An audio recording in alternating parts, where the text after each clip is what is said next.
Hey, good morning, guys. It is September 19th, and Chambers is in Luke 22.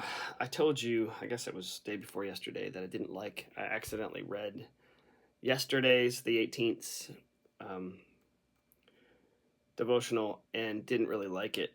And and then I didn't do it yesterday. My morning kind of got away from me, and I was not able to do it yesterday, so I need to come back to it, but I'm not just avoiding it. Maybe I am.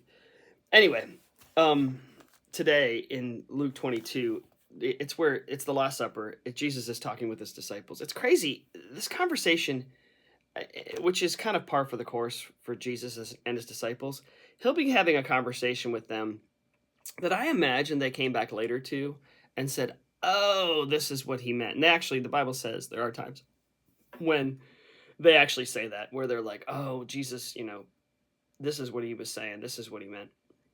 But he's having one conversation and they're having a totally different one. They're discussing who's the greatest among them in the middle of the Last Supper. I didn't even realize this, didn't remember this. Um, a dispute arose among them in verse 24 as to which of them was considered to be greatest. And then he talks about being greatest and then the one that serves. Um, but it's funny. He's talking about he'll be betrayed. But in the middle of it, he says, and this is what Chambers kind of talks about today. I'm going to read it in the NIV. You are those who have stood by me in my trials. And it sounds a little funny. And as Chambers talks about the temptations of Jesus, it sounds a little funny to say Jesus trials because this is the Son of God. This is God incarnate. How can he have trials? How can there be anything that? And so I think what happens is we misunderstand the word trials. Trials being we think, oh, too hard for him to handle, or that he's struggling, and it is not a struggle in the way that we think about it, like trying to lift a bench press, like that struggle. Like I don't know if I have the strength. I don't know if I have the strength. That's not the same kind of trials that Jesus is talking about here. Jesus has the strength to defeat and has defeated everything, and has a dominion and authority over everything on earth, especially the powers of darkness. The powers of darkness are nothing, as we see in the book of Revelation, when Jesus will finally, speak a word, and the armies of Satan and the remaining evil armies of the earth will just be decimated. And he won't even have to lift a finger to cast Satan into hell. And so, anyway, all that said, temptations of Jesus, trials of Jesus. And what Chambers does is he brings that and he says, okay, the life of Jesus is being manifested in me, and so my trials are basically the trials of Jesus. What is being manifested in the life that I am living are the trials of Jesus. So he is living out I'll let Chambers say it. So let me read some of this. Many of us cease to go with Jesus from the moment we have an experience of what he can do. And so we the Bible says that many turn back, many turn back, many turn back. It says it again and again. Many turn back. He says, and this is where Peter, in one instance, where he says, unless you drink my blood, unless you eat my flesh and drink my blood, you have no part of me. And many turn back because it's too hard. They said, it's too hard. This teaching's too hard to understand, too hard to, like, what are you talking about? And then he says, will you also go? And Peter says, where else can we go? You alone have the words of life. And so that's where we come to, like,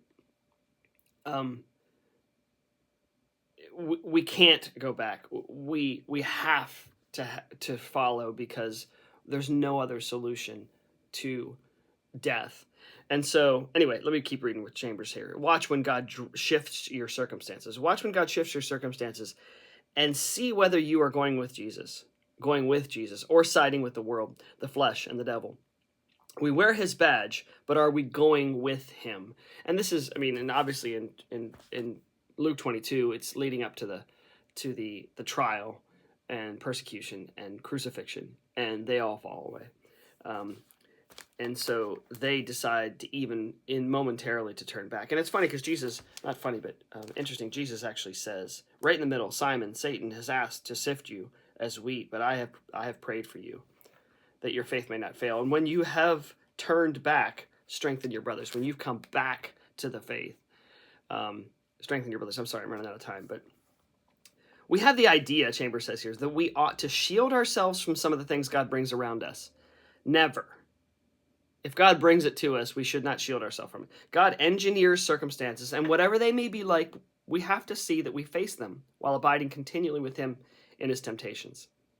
They are his temptations for us, right? They are the things that he is bringing into our lives so that the life of Christ can have victory over them.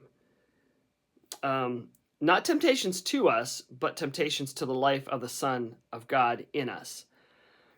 Temptations that come up against not our flesh. If they came up against our flesh, they'd win every time. Temptations that come up against the life of the Son of God in us, which he has put in us to conquer temptation. And so I think that's the real key here. Temptations are brought to us so that we can see that the life of the Son of God in us conquers them, defeats them, has already defeated them, and we just need to be faithful. The honor of Jesus Christ is at stake in your bodily life, Chambers says here. And so I can appreciate that. And sometimes this verbiage is a little funny and it makes us wonder, like, wait, what does that mean? I think it's a generational thing too, a time thing that's passed since Chambers wrote this. But anyway, I hope that's an encouragement and a different way of looking at it. We are being tempted. The temptations that come to us, God allows. He allowed it in the life of Job.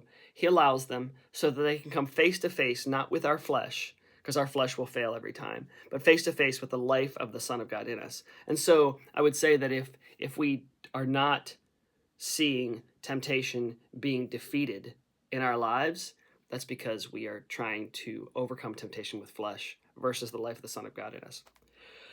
Hope that's an encouragement. You guys have an awesome day.